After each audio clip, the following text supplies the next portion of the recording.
नमस्कार दर्शकों, स्वागत है आप सभी का हमारे चैनल पर।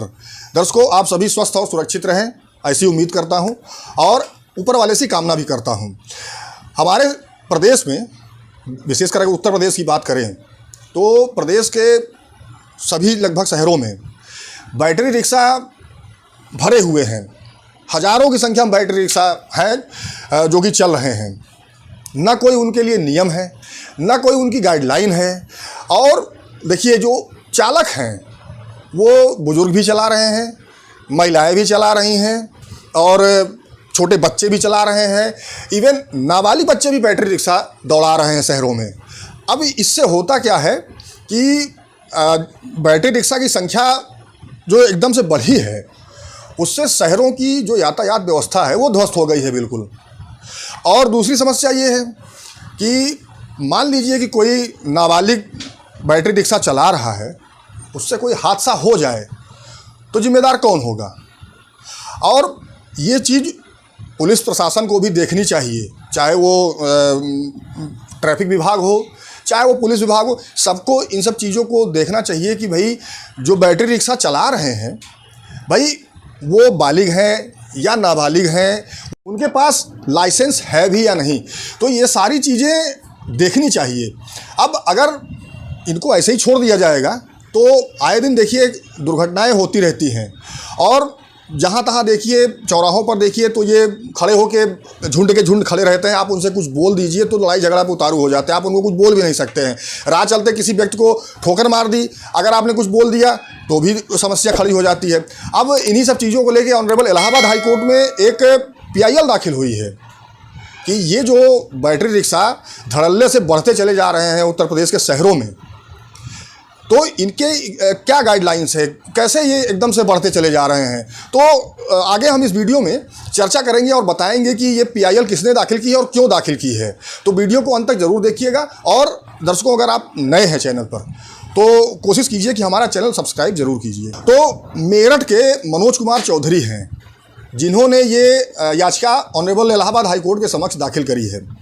अब उन्होंने इन्हीं सब चीज़ों को इस याचिका में उठाया है कि जो उत्तर प्रदेश के शहरों में एकदम से बैटरी रिक्शा जो है बढ़ते चले जा रहे हैं। ना कोई इनके लिए नियम है, ना इनकी कोई गाइडलाइन है और इनका ना कोई रूट तय है कि भाई किस रूट पर चलेंगे। और सबसे बड़ी समस्या ये है कि जहाँ तहाँ ये झुंड बना के खड़े हो जाते हैं, जिससे होता क्या है कि जो शहरों की ट्रैफिक व्यवस्था है वो बिल्कुल ध्वस्त हो जाती है। यही सब चीज़ें इस पिटीशन में उठाई गई हैं। और ये सब चीज़ें ये भी कहा गया है कि भाई इनके लिए कोई गाइडलाइन बनाया जाए, कोई रोड मैप तय किया जाए, कोई रूट इनका डिसाइड किया जाए कि भाई आप इस रूट पे ही चलेंगे। लेकिन ऐसा कुछ अभी तक सरकार द्वारा नहीं किया गया है। अब अभी हाल ही में अगर लखनऊ शहर की बात करें तो यहाँ पे ये व्यवस्था पुलिस विभाग द्वारा लागू की गई थी कि जो बैटरी रिक्शा चालक है उनका एक रूट तय होगा और उनको बाकायदा नंबर दिए जाएंगे कि आप इसी रूट पर चलेंगे, आप उस रूट के अलावा नहीं जा सकते हैं। चलिए, यहाँ ये व्यवस्था तो ठीक है कि भाई कोई दूसरे रूट का बैटरी चालक जो है किसी दूसरे रूट पर नहीं जा सकता। लेकिन जहाँ पे कोई नियम कानून है ही नहीं, कोई गाइडलाइन है ही नहीं, वहाँ पे ये हो रहा है कि भाई जो बैटरी रिक्शा चालक हैं वो एक तरफ से शुरू होते हैं तो वो शहर के हर एक कोने तक पहुँच जाते हैं रिक्शा दौड़ाते दौड़ाते। और सबसे महत्वपूर्ण चीज़ जो इसमें उठाई गई है वो ये है कि जो चालक हैं वो कहीं बुजुर्ग चला रहा है, कहीं कोई महिला चला रही है, कहीं कोई बच्चा चला रहा है जो कि नाबालिग है। अब मान लीजिए कि कोई बच्चा चला रहा है तो उसके पास DL कैसे होगा, नाबालिग के पास DL कैसे होगा। और जो बालिग हैं तो कम से कम उनको भी तो ये देखना, पुलिस को ये भी देखना चाहिए कि उनके पास DL है या नहीं है।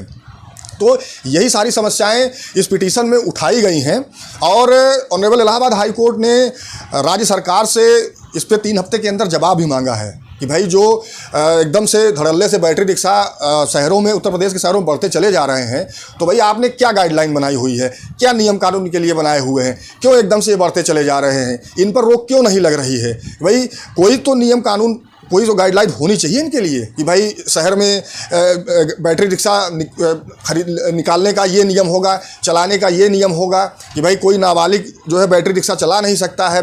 ये सारी चीज़ें, सारे नियम कानून तो लागू होने चाहिए ना, कि जैसे कि एक 4 पहिया वाहन चालक के लिए या 2 पहिया वाहन चालक के लिए सारे नियम कानून बने हुए हैं कि भाई डीएल होना चाहिए, हेलमेट लगाए हो और सीट बेल्ट पहने हो, गाड़ी के कागज़ सारे सही होने चाहिए। तो ये सारे नियम बैटरी रिक्शा चालकों पर भी तो लागू होने चाहिए कि भाई वो अलग से हैं कहीं से है। तो वो भाई अगर शहर में चला रहे हैं तो उनको उस शहर का या प्रदेश की जो कानून व्यवस्था है, जो ट्रैफिक के नियम हैं, उन नियमों को भी तो पालन करना पड़ेगा उनको, वो उससे अलग तो है नहीं।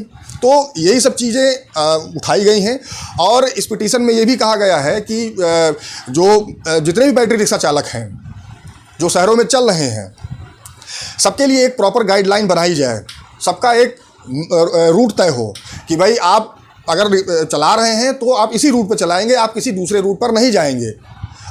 ऐसा होता भी है जो ऑटो चल रहे हैं, चाहे वो सीएनजी वाले हो चाहे वो डीजल वाले हों, ये जो ऑटो चल रहे हैं तो भाई इनके लिए इन सबका एक रूट तय है, उनको उस रूट का परमिट मिला हुआ है कि आप इस रूट पे यहाँ से यहाँ तक जाएंगे, दूसरे रूट पर नहीं जाएंगे। अगर दूसरे रूट पर जाएंगे तो हो सकता है कि उनका चालान हो जाए, उनका वाहन सीज कर दिया जाए, वाहन जब्त कर ले पुलिस, ये सारी कार्रवाई होती है।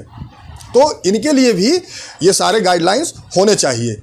और बैटरी रिक्शा जो निकलवा रहे हैं, मालिक जो निकलवा रहे हैं, तो उनके लिए भी कोई गाइडलाइन होना चाहिए कि ये गाइडलाइन है बैटरी रिक्शा निकालने का, नए जो भी खरीद रहे हैं, ये उनके लिए गाइडलाइन होनी चाहिए। लेकिन अभी तक ऐसा कुछ सामने आया नहीं है। अगर होगा भी तो हो सकता है बैटरी रिक्शा वाले इस चीज़ को माने ही नहीं। तो ऑनरेबल इलाहाबाद हाई कोर्ट ने इन्हीं सब चीज़ों को लेकर सरकार से जवाब मांगा है। अब देखना ये सरकार इस पर क्या जवाब देती है। अब मई में इस पर फिर से सुनवाई होगी तो उस समय देखा जाएगा कि ऑनरेबल हाई कोर्ट का इस पे क्या निर्णय आता है।